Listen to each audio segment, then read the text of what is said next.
Welcome to the last video of weekly crypto news.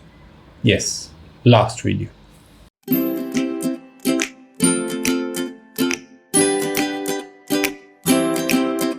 So you heard it right. It is the last weekly crypto video, but no, I'm not giving up on the weekly news. It's just that it's getting a new name because let me tell you how it all started. So 10 months ago, when I started this channel, April 2021, I had just finished working with a crypto exchange, and that's how I got into the whole crypto industry. But over the last 10 months that I have constantly covered crypto news, I have also covered news which is related to blockchain, which is related to NFTs.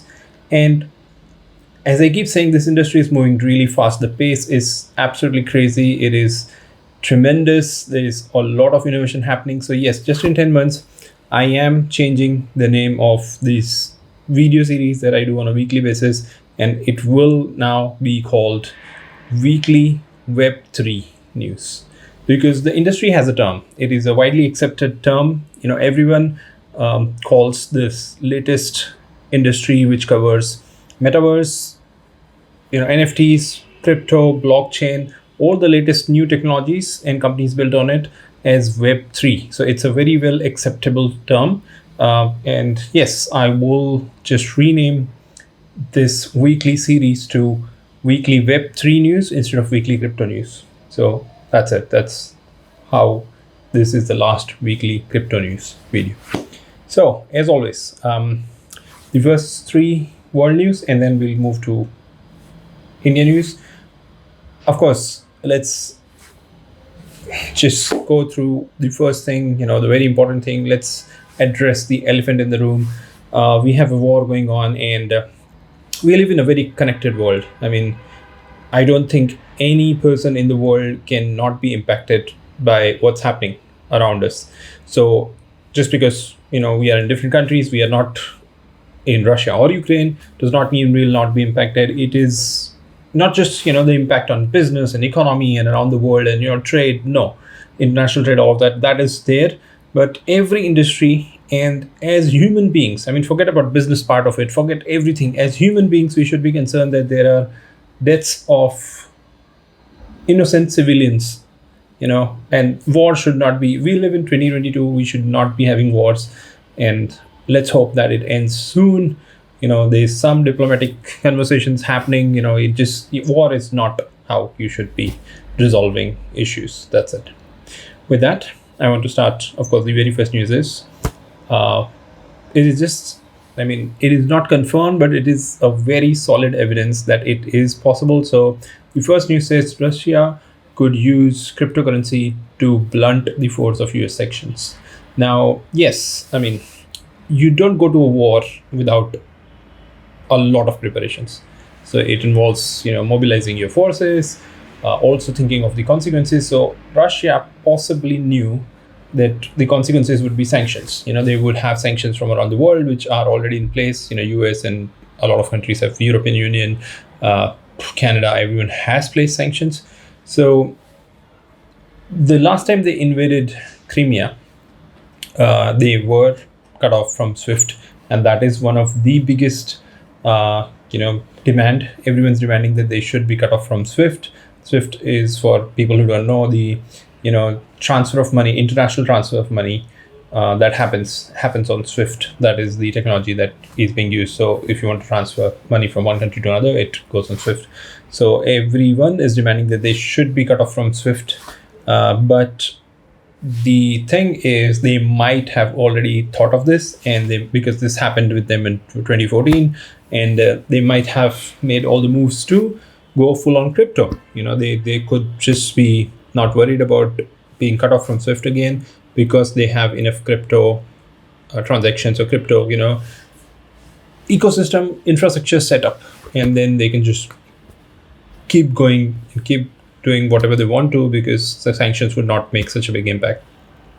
Now, with any technology in the world, any new technology, there are pros and cons. There are the ways it can be used for positive manner and negative manner, and this could be one of those negative things in terms of crypto, that countries would not even bother about sanctions, and they could just go ahead and declare wars with other countries just because they have crypto as a backup. So of course the article that I've mentioned, which is in the description, is very detailed. It is what it covers a lot of angles, and you should have a look or at least skim through it, which will help you get a lot more insight on how this could happen. But yeah, that's the first news. The second one is, of course, Opera, the browser, continues with its expansion and the Web3 edition of things. So they now have added, and it's through an official tweet of Opera, that Ethereum layer 2 comes to Opera, and their inbuilt wallet has been integrated with Diversify, the Starkware Limited provided solution, bringing users faster, easier, and cheaper ETH P2P transactions. So Opera is leaving no stone unturned. They are constantly announcing partnerships and more integrations in their browser, and it is possibly the de facto browser at this moment if you want to do anything related to crypto, Web3. They keep adding a lot. I mean, Brave is also there, but I think Opera has a lead with the terms of integrations and partnerships that they keep announcing, and they have been going just in 2 months, January and February so far, they probably have 10 or more than 10 announcements, just integrating more stuff. So they're doing great in terms of making themselves the de facto go-to browser. And also, of course, I do cover, so just like I said at the beginning of the video, why it would be changed to Web 3.0 weekly news. It's because I cover a lot of NFT and a lot of blockchain news. So of course, NFT news, OpenSea was there was a phishing attack, and $1.7 million worth of NFTs were stolen on from OpenSea users. So 254 tokens were stolen, roughly just in 3 hours. The phishing attack happened that the users were contacted, and they possibly lost access. Initially, it was said that it's 32 users, but then they confirmed it's 15 to 17 users only. But still, it's a huge amount. Like any other technology, developing technology, there will be a lot of momentum. There is a lot of momentum in NFT space, and it will be prone to hacks. So, hacks, phishing attacks will happen. Now, in the last 14 months that I've been in the industry, that's how long it has been. I started in 2020 December, so the whole of 21 in 22. So almost 14 months that I've been in the industry. I've been fortunate enough to come across a lot of companies, and I know a lot. I know that's the reason I keep saying there's a crazy amount of momentum happening, innovation happening in the industry. And one of those companies which does amazing work in the NFT space is this company called BitsCrunch. So you can look at their website. They are an NFT technology company. They make NFTs safer. NFTs are not just prone to hacking and phishing attacks. There's a lot of other activities which would potentially make you pay more for NFTs, because you don't know how that price is artificially increased. One of them is called wash trading. So imagine you have your own NFT and you sell it to a friend or family and then buy it back.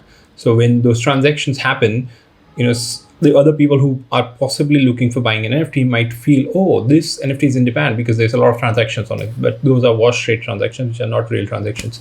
So a lot of NFT related activities that you should know, as an NFT marketplace, you should possibly have them as a partner, or integrated with your or as a user as well. If you want to buy NFT and pay the correct price of it, or want to know what transactions it has gone through, the whole history and all analytics that you want to know about the NFT, I think this is a wonderful tool, and they have been in use. So you can see on the screen now the article that Cointelegraph published. But I think a lot of news, if you go to their Twitter handle, BitsCrunch, you will find a lot of news covering them, with their funding, the latest round of funding, and they are some of the biggest names in the industry.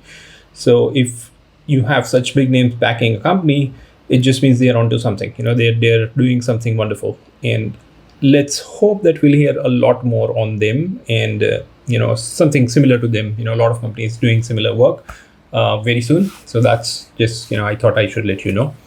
Again, yeah, that's pretty much it. That's the world news, and let's go to the India news. But before that, if you've not subscribed to the channel yet, I would appreciate if you can. And if you like what is being, presented in the video, and you feel like this should be helping someone else, you are more than, encouraged to share it, like it, comment, subscribe, and you can reach out to me on my social media channels if you want to discuss something, or comment down below on the video, and we can have a conversation as to what I should cover. What did you like? What did you not like? Okay. India news. Zebpay now allows you to buy Shiba Inu with zero fees. Now, Zebpay has had an interesting arc. They did close down sometime in 2018, but then they sprung back to life, and they are now calling themselves the oldest cryptocurrency exchange in India. So they have a feature called Quick Trade, where they supported some biggest currencies like Ethereum blockchain. Oh, sorry, that's how bad I am. So Ethereum, Bitcoin, and Solana on this, this Matic as well, Bitcoin, Ethereum, Matic, all those coins only for the Quick Trade. Now they've added Shiba Inu, and this allows you to buy it for zero fees, literally zero fees. Okay, so that's the first India news. The second one, ASCI, Council of India, Advertising, and I don't know what is ASCI. I am so bad that I forgot the full. I mean, I remembered it, but yeah, ASCI. It's called ASCI, which is Advertising Council of India. They have given out guidelines. They have come up with guidelines for NFT crypto ads, and there is Advertising Standard Council of India. Yes, Advertising Standard Council of India, ASCI. So they have said that this is the set of guidelines that all these crypto and NFT ads should follow, and they will be effective from April 2022. And all the ads were so far on hold, and everybody had stopped doing ads, especially on TV. I mean, you still see ads on all the apps. You see them on Cred, on pretty much even Zomato, Swiggy, all those food ordering apps. So the apps on TV were stopped because they have to have some disclosures. They have to have some kind of, like, it should be transparency to the possible investors, that they should know what kind of what they are getting into, like what we have disclosures on mutual funds and other financial instruments when it's trading or investment.